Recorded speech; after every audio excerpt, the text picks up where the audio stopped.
Well, hello, Young and the Restless Daily Recap fans. Today's daily recap is for Thursday, March the 23rd, 2023. Thursday, March the 23rd, 2023. Now, we have Abby. Abby runs into Amanda at the coffee house on the little terrace area. And instead of just saying, Amanda, hi, and leaving, because Amanda was like, hi, and was leaving. No, Abby has to say, Amanda, can I talk to you for a minute? Bad idea. Who else other than me knows that was a bad idea? Especially when you're going to talk to Amanda, the one that walked in on you sleeping with her boyfriend, who she loved at the time, even though she was probably really going to break up with him, but okay. But it wasn't because she didn't love him. It's because she had to make that hard choice in being a caregiver to her mother, which guess what? They're really hiring caregivers. Her mother and her father have money, period.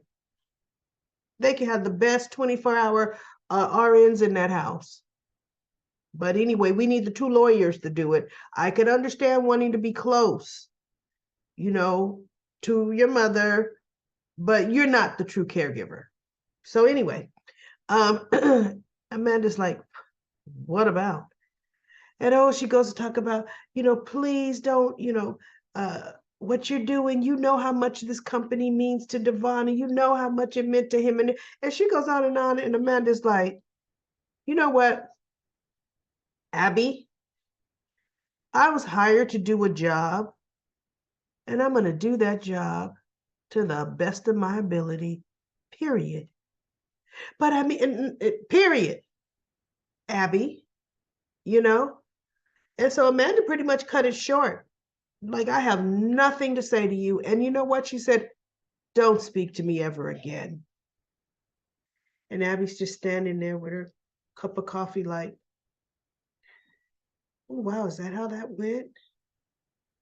How did it go every time Chance saw you right after he's the catching you in the sack on the couch with Devon? Chance was actually worse than Amanda was to her.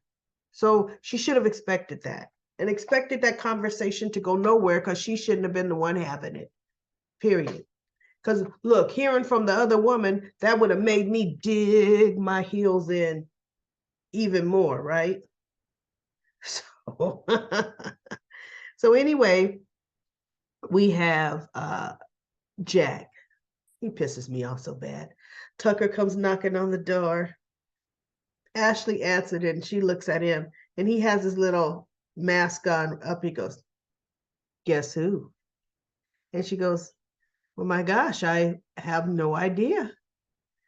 And he took his little mask off. It's me, Tucker. And he reminded me so much of an innocent kid doing that. Just the look on his face. It's me, Tucker. That's kind of like Batman taking his little bat hat off. Guess who? It's me, Batman. Although here's the deal. I can understand why people pretty much may not recognize Batman, because if you have something just like this, pretty much your features are covered up, right? But poor little Robin's mask, well, that's little Dick Grayson, right? Mask or not, I can tell that's Dick Grayson. So, like I said, we talked about Clark Kent and his glasses. Glasses or not, face still looks like Superman. Clark Kent, Superman looked the same to me. So anyway, that was just too cute. So Jack was at the top of the stairs, and he had to now spew his venom, which amazes me. He has the hypocritical gall to talk about how much Tucker has not changed and what are you doing? I can't believe you would go with him. What is he? And Ashley, because she hadn't agreed to go with Tucker, but she was going to go with Tucker. because they look good on each other's arm. They both make good arm candy, right?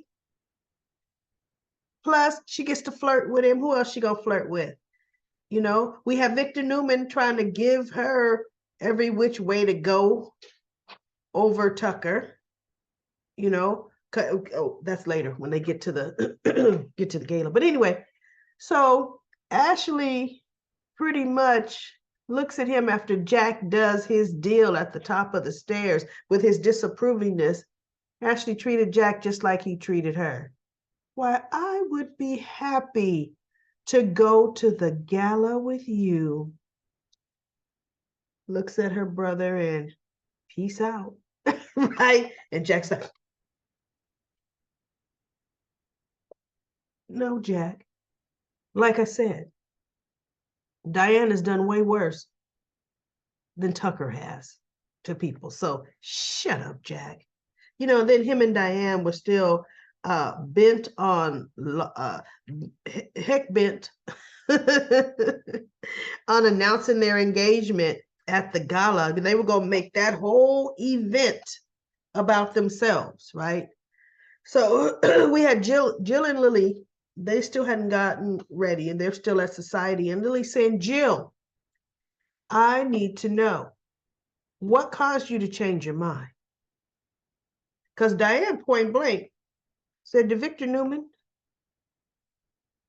have anything to do with this? And she didn't affirm or deny that.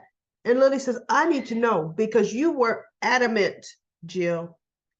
And so she goes, Lily, in business, you definitely have to make you could change your mind.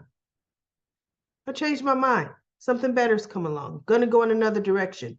What is it, Jill? You know what? Ooh, yikes. I got to get dressed for the gala.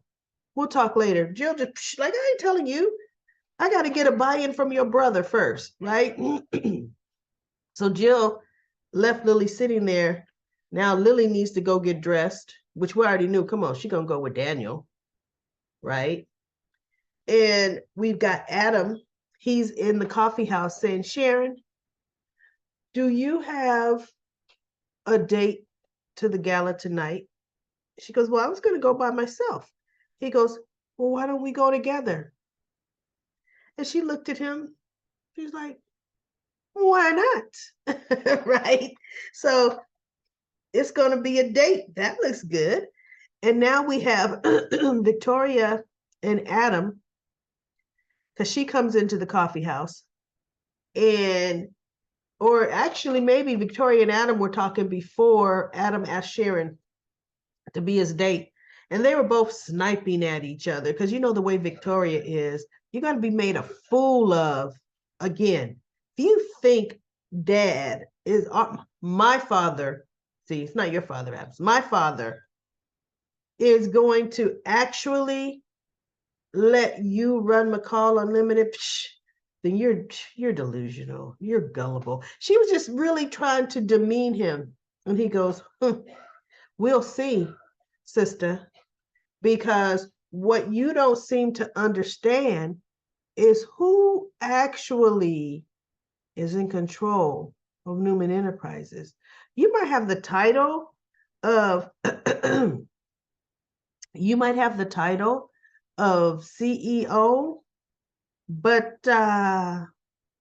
we all know who really makes all the decisions. So I think in this situation, sister, you're going to be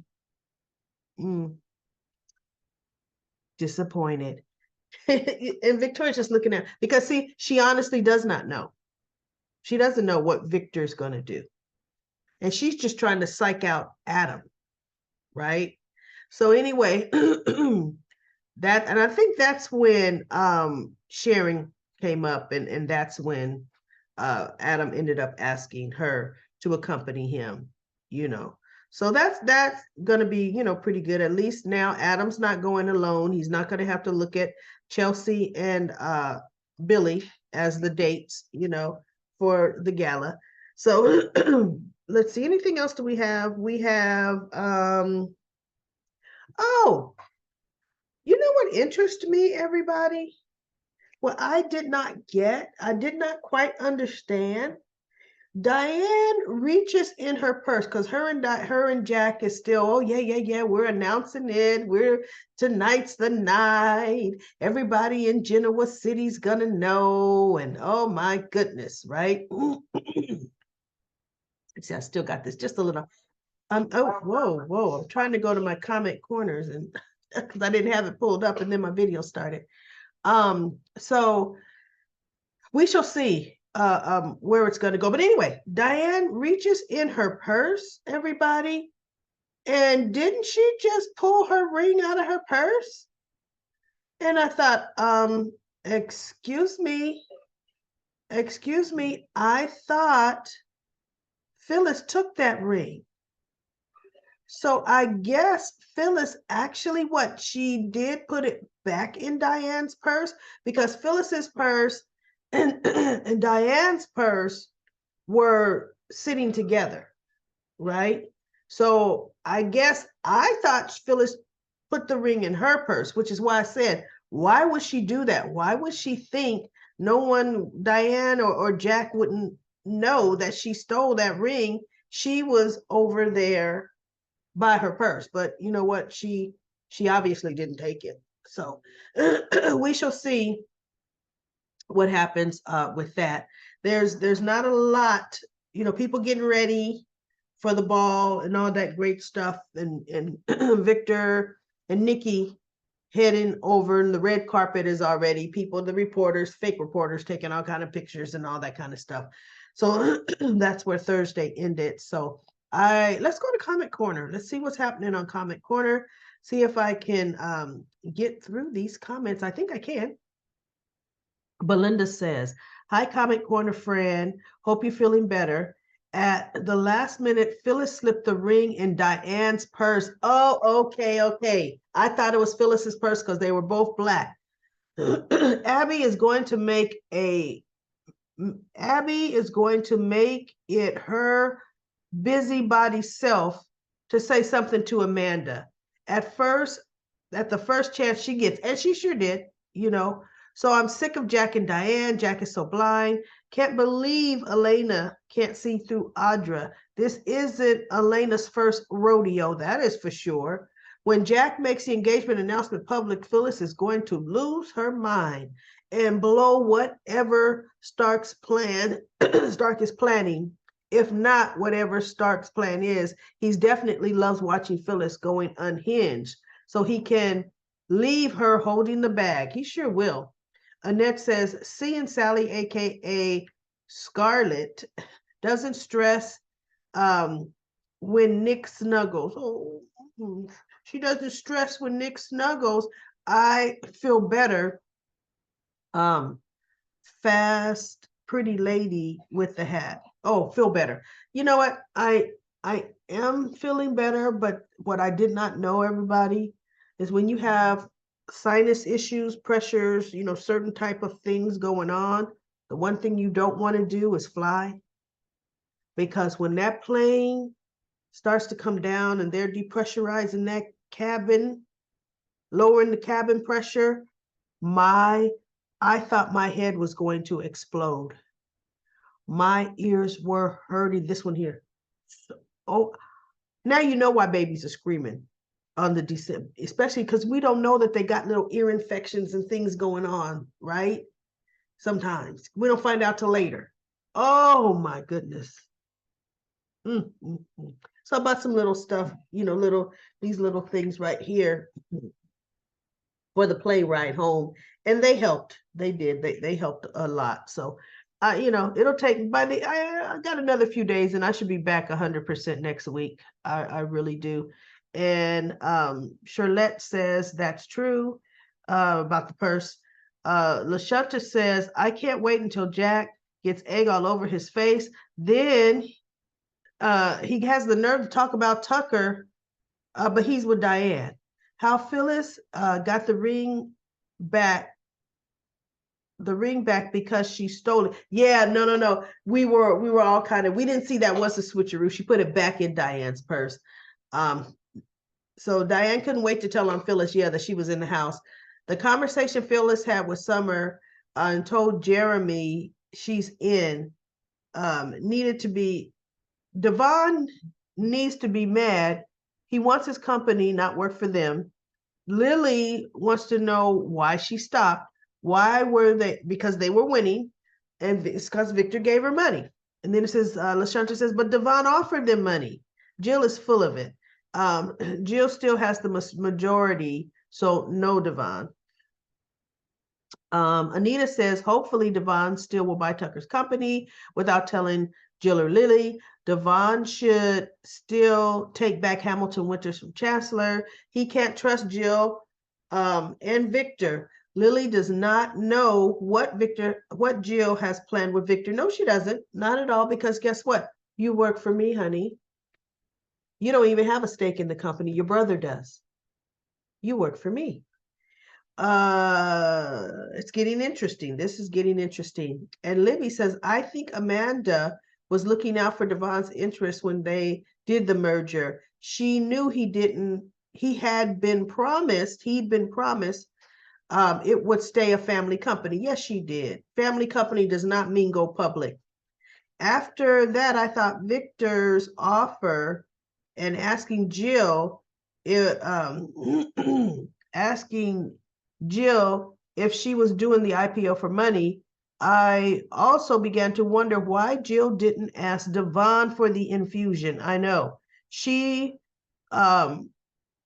should know he's flush. She does. And then you said have a safe trip. I did have a safe trip. But here's the thing. If Devon lent or invested, because Victor's allegedly a silent investor, if Devon invested billions or millions of dollars into Chancellor Winters, guess what else would be changed? The percent of interest that he now owns. Devon would then trump Jill and having the majority say in Chancellor Winters. See, Jill would rather go to somebody else or rather have the public have the say than go to Devon and say, let's keep this in the family, but look, let's do whatever. So we'll see. But Victor will come back and be a nightmare. Not right now, because the story is going to focus on the conflict between Victoria and Adam. But watch, a year or two later, Victor will be Victor. Libby says, I think oh, yeah. We did say that. LaShanta says, Devon offered them money. He only wants his company. And Libby says to LaShanta, I don't remember that, but if he did, they turned him down. Yes, he did. He offered them because he says, okay, look, yes, this may temporarily, you may lose value in Chancellor Industries temporarily because we're separating. He says, but listen, name your price. How much do you think? See, he was pretty much opening up his checkbook for a blank check. How much do you think? And he says, I'll write you a check today. Yes, he did. Jill could have got a big old fat infusion. Not what Victor's given, because Victor's coming at it at a different angle. I'm going to be this huge major investor in your company, right? Let's see. It wouldn't make sense that Jill would then tell Victor that she wanted the IPO for a cash infusion. Yes, yeah, she did. She just didn't want it from Devon. She still wants the companies together. Devon was offering them money to let him walk. The writers have lost their dang mind. That's it for Comment Corner. I will be back tomorrow for another daily recap of The Young and the Restless.